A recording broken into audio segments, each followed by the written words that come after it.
Welcome back to New World Next Week. I'm James Corbett of CorbettReport.com. And I'm James Evan Pilato from MediaMonarchy.com. Now is the time for a great reset. We've got that story, plus ham-fisted propaganda, but first, on this epic and important episode 410 of New World Next Week, it must be said, this is not a revolution. It's a blueprint for locking the nation down. This is fantastic stuff from John Whitehead, cross-posted over to activistpost.com. John Whitehead writes that anytime you have an entire nation so mesmerized by political theater and public spectacle that they're oblivious to all else, you'd better beware. Anytime you have a government that operates in the shadows, speaks in a language of force, and rules by fiat, you'd better beware. What is unfolding before us is not a revolution. The looting, the burning, the rioting, the violence, it pretty much makes an anti-revolution. The protesters, of course, playing right into the government's hands. James, as I've talked about this on very recent weeks here of New World Next Week, that's the one thing the government knows how to take care of is when you get violent. The powers that shouldn't be want this. They want an excuse to lock it all down and throw the switch for just full-on martial law, not martial law light. They want a reason to make the police state stronger. Justice Department deploying federal prison riot teams to various cities. More than half the nation's governors are calling on the National Guard to quell civil unrest. Growing numbers of cities, having just barely emerged from medical martial law, are once again being locked down, this time in response to the growing upheaval. James, Cassie and I were kind of talking about this. It's almost like they locked everybody down and lied about it being for COVID. Then people riot and they lie and say it's about killer cops. I think these are the great corona riots of 2020, no matter what emotionally driven narrative they're going to try and give people. But this was all normalized 20 years ago. So I posted to MediaMonarchy.com, December 19th, 2007, police brutality and torture are normal after 9/11. And who helped normalize all that?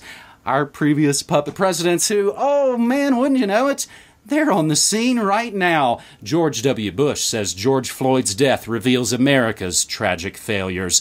Bold words for a skull and boner war criminal and the guy who executed 152 people as governor of Texas. Oh, Obama hosts town hall discussion of reimagining policing after George Floyd's death, which is a really great way to get black folks to chill out, vote Biden, and of course distract from your own record of brutalizing protesters at Standing Rock and Occupy, not to mention bombing so many countries, five more than Bush, that he ran out of bombs. James, this all feels so very staged, rigged, ginned up, fake, like a movie called The Purge, Election Year, which of course was episode 38 of your film Literature and New World Order, where we talked about the Purge trilogy. Spoiler, the end of the trilogy in the film is about convincing the resistance that they should go vote instead of committing murder. Thousands march in wake of George Floyd's death from Amsterdam to Tokyo. Even Japan got in on the act, James. Interesting one from agoristnexus.com. Cookie cutter unrest in Japan shows the global COVID clampdown is no accident. Man, I've never before in my life seen the whole world so mad over a Freemason porn star getting killed by his co-worker buddy of 17 years. Have you?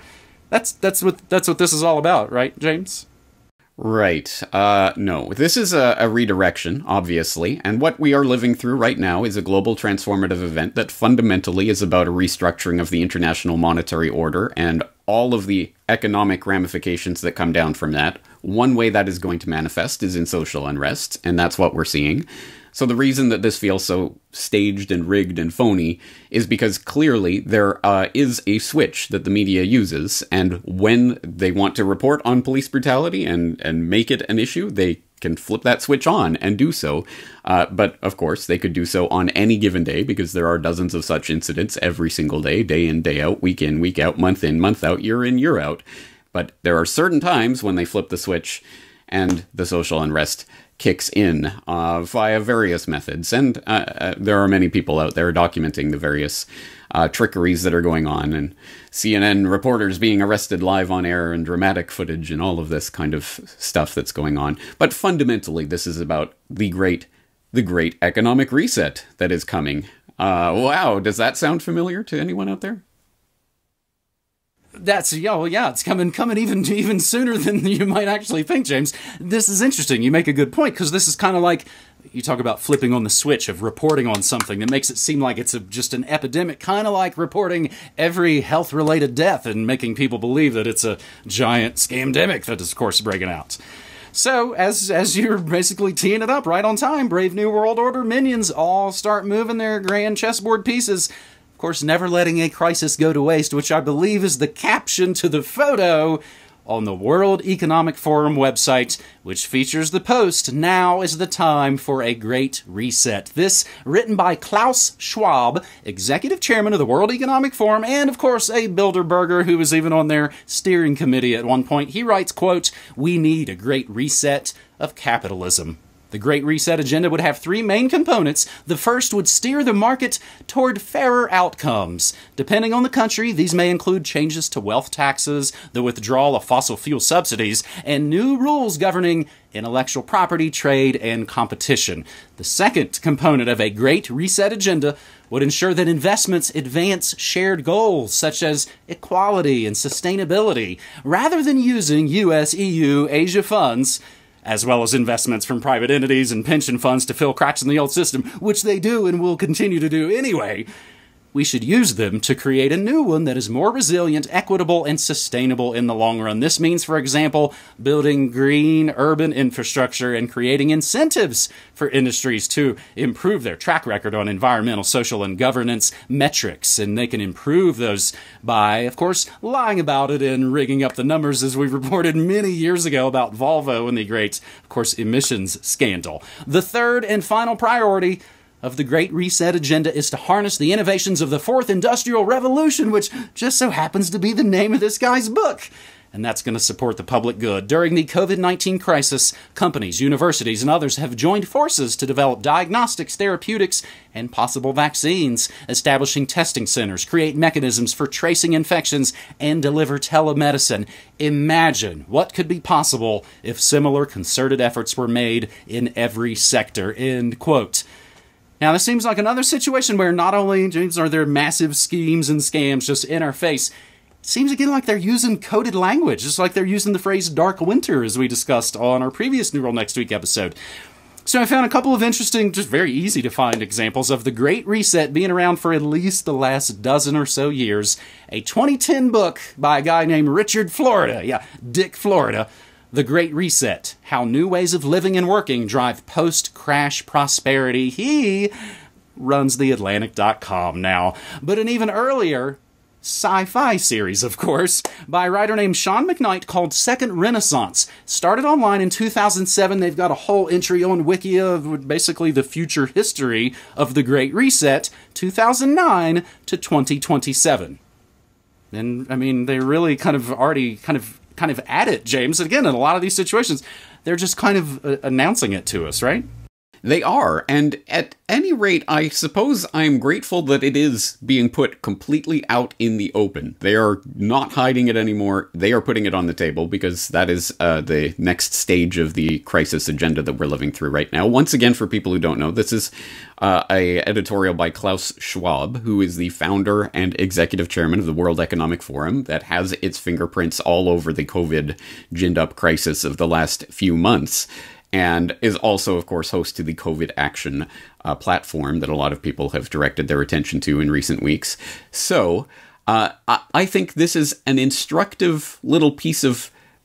It's not even... I mean, it is propaganda, but in a sense, it is just putting it out on the table and putting it in black and white. And it's interesting how he does this in this article. I hope people will go and read through it in its entirety. But he starts by basically saying, we're in crisis, everything's falling apart. We must build entirely new foundations for our economic and social systems.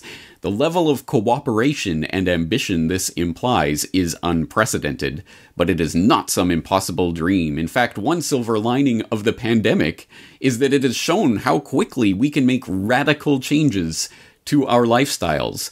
Almost instantly, the crisis forced businesses and individuals to abandon practices long claimed to be essential, from frequent air travel to working in an office. I mean, this is social engineering 101 type of stuff that generally I would have to do some sort of propaganda watch to put it out on the table. You see, they're putting you through the crisis in order to re-engineer society in the way that, well, he's coming out and saying it. This is the perfect opportunity for us to re-engineer society. And when you go through that reset agenda that you just laid out there with those three main components, it's all completely non sequitur. What on earth does any of that have to do with this COVID crisis that we supposedly just narrowly lived through?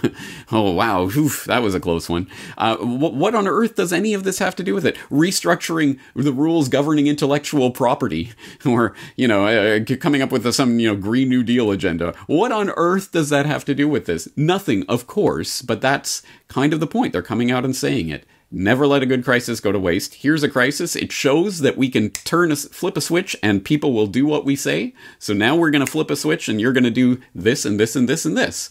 And it's not your place to reason about it or ask questions. Just do it. Just do it. What an interesting phrase. Yeah, and that's, of course, one of the giant multinational sweatshop corporate outlets who jumps all over this thing. Good God, I couldn't tell you how many stupid record labels have to go, oh, well, we stand with this thing everybody's mad about again. It's just posturing and just BS. I think in some ways there's a little bits of good news coming out of this, James, and actually because they're talking about, we're going to build all these smart cities. Something we haven't talked about actually here, the update, Google's Sidewalk Labs canceled their smart city deal for Toronto with, quietly, basically a couple of weeks ago. And really, the Agenda 2030 push to get us all crammed into megacities is really taking a hit these last few months. So again, homeschooling, all these things. People are cooking at home more, growing their own food. There is some crisis-opportunity here. And for our third and final story on this episode 410 of New World Next Week, we of course bring it back to the monarchy of media. And another one from activistpost.com. And again, everything we say will always be mentioned and, of course, listed and linked all down in the show notes. You can continue the research for yourself. At least 11 local news stations caught airing the exact same Amazon propaganda segment. Folks might remember the Conan O'Brien's pushing the envelope story from a few years back. This is essentially the same thing, but, of course, much more sinister. At least 11 local news stations in America were caught airing the same scripted segment about Amazon and their role during the COVID-19 pandemic. We used to talk about these years ago on Media Monarchy. They were called VNRs, video news releases, and they're meant to look like it's real news from your local place, but they get it sent, it's all completed and done, and it's basically a commercial for Amazon, touting the company's ability to keep its employees safe and healthy during this difficult time, despite the fact, of course, people are protesting unsafe conditions and want hazard pay. The segment is narrated by Amazon spokesperson Todd Walker, who promises an inside look at an Amazon fulfillment center, and your trusted local news anchors who introduce the segment don't identify Walker as an Amazon employee, but make it look like he's one of the station's reporters. According to at least some journalists who actually refused to air the segment, Amazon sent the video around to a long list of news sources with instructions about how to do it. Zach Rail, a reporter at ABC's Coco 5 News, tweeted a copy of the script and said it was mailed to him by Amazon's PR team. There were at least 11 other stations who were willing to play the footage that has been identified so far, and James, I recognize one of them. NBC affiliate WVVA from Southern West Virginia. I grew up propagandized by them, and I turned out all right. So, James, before I throw it back to you, and we kind of talk about this essentially, this is the government store. I mean, you can get your government grocery store, your government websites, your government newspaper, and it's all under one whole way Amazon house. So I play an hour every day of what's called old-time radio, OTR, on my radio stream. One, because I love it, but two, I think it shows how propaganda works. Real obvious, ham-fisted World War II era propaganda, and we all laugh, oh my gosh, how could they have fallen for that? It's so obvious, but that's why they still do it, because it still works. And this is just part, I think, of the sort of open corporatism of everything, so we take it from... It's hard to call Amazon a microcosm in America, but we ratchet it out to the macro in the world. Corporate mega bailout bonanza has already begun in Europe. Airlines, automakers at the forefront, and of course the EU has waived pesky rules banning state aid. So, James, it almost kind of seems again like the Die Hard 3 scenario of a fake terror event to distract from a bank robbery keeps kind of rolling out by script. Yes, it does seem that way, doesn't it? And I think this is the fundamental part of the Great Reset that we're living through right now. It is the outright, uncontested takeover of the complete global economy by the multinational corporations that manifests in all sorts of wacky ways that should appear wacky to us, because at any rate, it's never been this blatant before. Here's an Amazon puff piece that we're going to play as news. I mean, of course, this has been done for a long time, but never quite this blatantly. And that's just a crystal clear example of it. But more to the point, the mega bailouts that are taking place in the EU and everywhere else, of course, are to support the multinational corporations, the too big to fails. Well, this time, instead of specifically in the banking industry, this is the corporate world generally. We can't let those airlines fail, so we will give them as much money as they could possibly need. And I hope people will go and read through that list from Wolf Street, because it does emphasize the point that the few companies that were actually somewhat fiscally responsible and actually did have money stored away for any sort of crisis are now very angry at all of these, corporate insider corporations that get bailed out because they were irresponsible and, well, we can't let them fail. This is the fundamental part of what the Great Reset is about. It's about eliminating competition. If one were of the conspiratorial bent, might even say that the real purpose of the past few months was to completely shake out the global economy of any of that pesky competition for the few main players who are going to monopolize the global economy. But we're not that conspiratorial here, are we, James? No, I don't think we have to be. I think for over a decade, we've done work as New World Next Week that pretty much shows all of these scenarios have been pretty much planned. Again, they didn't just make up these ideas over the weekend and think, oh, what a great idea, digital dollar, let's see if people will buy that. And of course, as has been said, competition is a sin. James, that is the end of episode 410 of New World Next Week. And at the end of these episodes, I always like to invite folks to come check out my aforementioned radio stream. I do news, music, memes, and more Monday through Friday, 9 to 5 Mountain Time at Media Monarchy. I grew up listening to the radio, and I've essentially made my own station that I think is probably better than most every other corporate radio station out in people's neighborhoods. It's news, it's music, it's a fantastic community of folks. Again, I think it's fear-free and a nice... It's something folks say a lot when they get in there. They're like, wow, this isn't really like other communities I've been in where people are, of course, always aggro and looking for a fight, and this is not that at all. Folks can click through the Discord widget on MediaMonarchy.com/listen. They can come and get a free pass and check out the awesome Media Monarchy community. James? All right, James, I appreciate it. Take care, and we'll talk again next week. All right, buddy. Peace.